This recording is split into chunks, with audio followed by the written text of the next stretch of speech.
1922 को John Marshall के नेतृत्व में जॉन मार्शल के नेतृत्व में रखालदास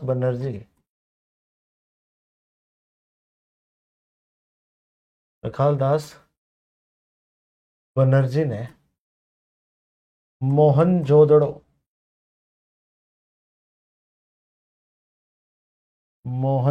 की क्या की? खोज की। ठीक है, ये दूसरा शहर है, इस सभ्यता का खोजा गया दूसरा शहर है। ठीक है, 1922 में ये हुआ। अब 2 साल बाद के अंदर सर जॉन मार्शल, इनकी पूरी खुदाई होती है, खुदाई में कई सारी चीजें निकलती है।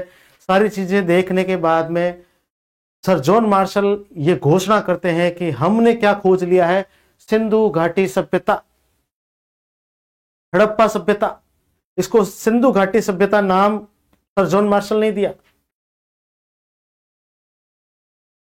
1924 में जॉन मार्शल ने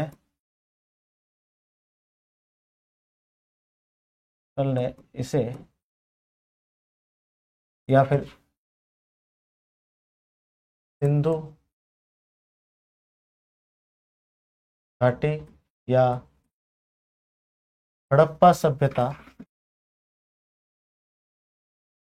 सिंधु घाटी या हड़प्पा सभ्यता की घोषणा की।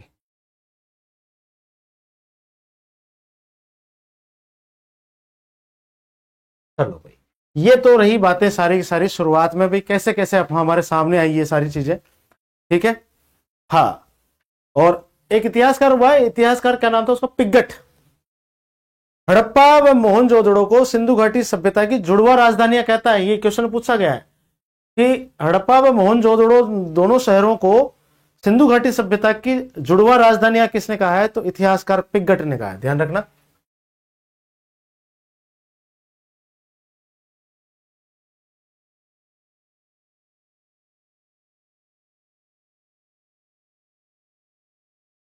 इतिहासकार पिग्गट ने हड़प्पा व मोहनजोदड़ो को सिंधु घाटी सभ्यता की जुड़वा राजधानी कहा।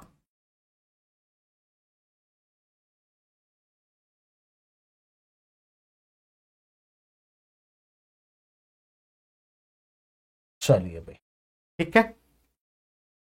अब अपन इसके नाम की बात करें। ऋग्वेद के अनुसार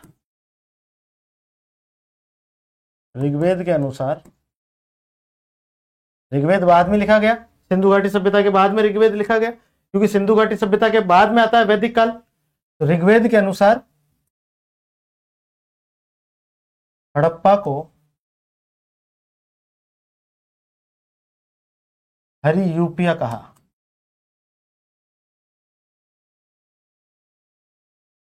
हरियूपिया कहा। और मोहनजोदड़ो का मतलब क्या होता है? मोहनजोदड़ो का अर्थ मृतकों का टीला।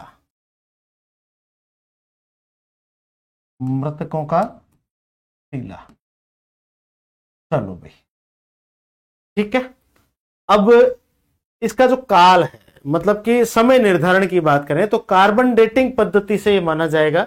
बाकी सारे कई सारे अलग अलग लिखवाते हैं कि वो ये मानते हैं, हमें उससे कोई लेना देना नहीं है। हमारे एनसीईआरटी क्या मानती है? हमारी एनसीईआरटी या सरकार मानती है कार्बन डेटिंग पद्धति से, C14 वाली पद्धति, और उसके तहत 2350 से 1750 है। ठीक है, इसका समय काल क्या था?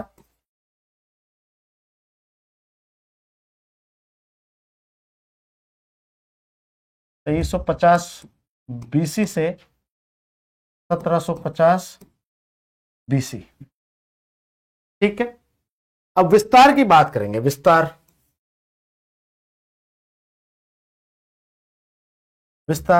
तो मैंने आपको बताया कि ये दुनिया की सबसे बड़ी फैली हुई सभ्यता थी। इसके लिए मैं आपको एक सूत्र देता हूं, वो याद रख लेना।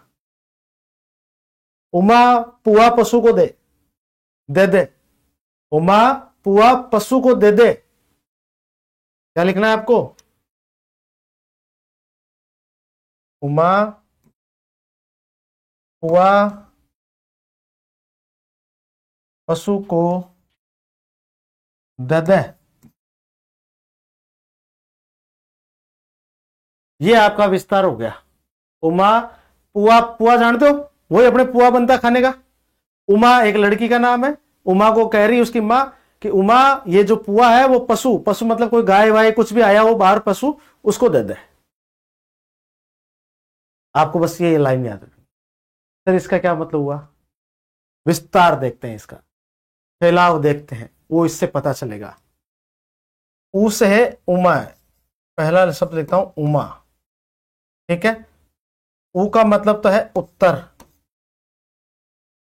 मां का मतलब है मांडा। पुआ में देखते हैं, पू का मतलब है पूर्व, आ का मतलब है आलमगीर, आलमगीरपुर, ठीक है। पशु, प का मतलब है पश्चिम, सु का मतलब है सुत का गेंडोर,